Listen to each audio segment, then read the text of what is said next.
So the year is 2025, and you might be nostalgic or maybe surprised to see this on your recommended.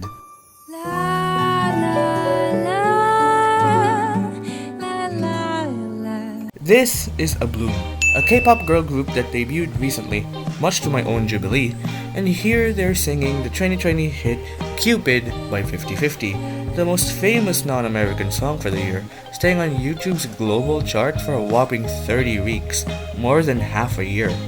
Unfortunately, good things come to an end.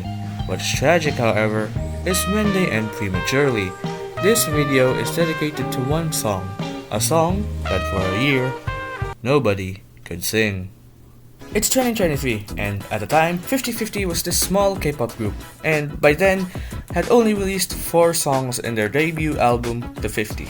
The songs were Lovin' Me, Box 2 shook when this one dropped, Higher, which has harmonies that Beethoven would be envious of, Log In, the definition of okay, and Tell Me.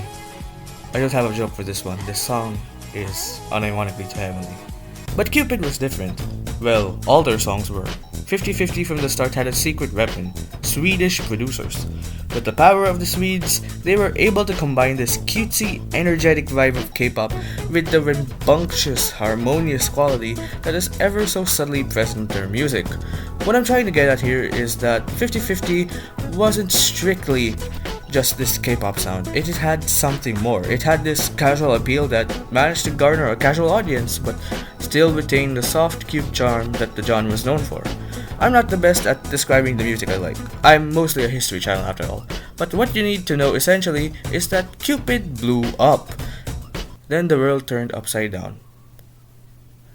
On June 19, 2023, humanity repented for its sins when Gog and Magog bestowed their anger upon Earth when the 4 members of 50/50, Saena, Seo, Aran, and Kina, filed a lawsuit against their producer after their song's Cupid success.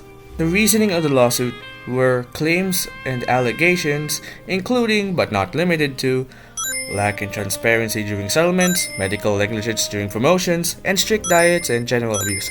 Not only that, but the group also claims that there were financial discrepancies including improper fund transfers, meaning that money they deserved, boom, no money. It was incorrect, unauthorized, and fraudulent. Keeping all that in mind, the group basically ended their career with the agency by suing their producers. On December 19, 2023, the agency countersued the group, claiming damages of breach of contract and wrongful termination. Now, the legal mumbo-jumbo surrounding the K-pop group is pretty controversial, and as such, I will completely ignore it in its entirety, for the sake of both the video's runtime and my own personal well-being. I've talked a lot about the politics of my country on this channel, but the K-pop community probably poses a greater threat, at least at the moment. The point having to be made necessary here is that the entire discography of 50/50, including Cupid, which had taken the world by storm and was thought of as the song that would propel a K-pop girl group into global stardom, was gone, lost in legal mumbo-jumbo, and quite frankly, nobody knows what to do. You have side A here, who basically gave all the money, training, resources, etc., all to make these songs, and you have side B, who were the ones who actually sung the song and did all the physical effort like performing and dancing to it. Courts decided the owner was side A.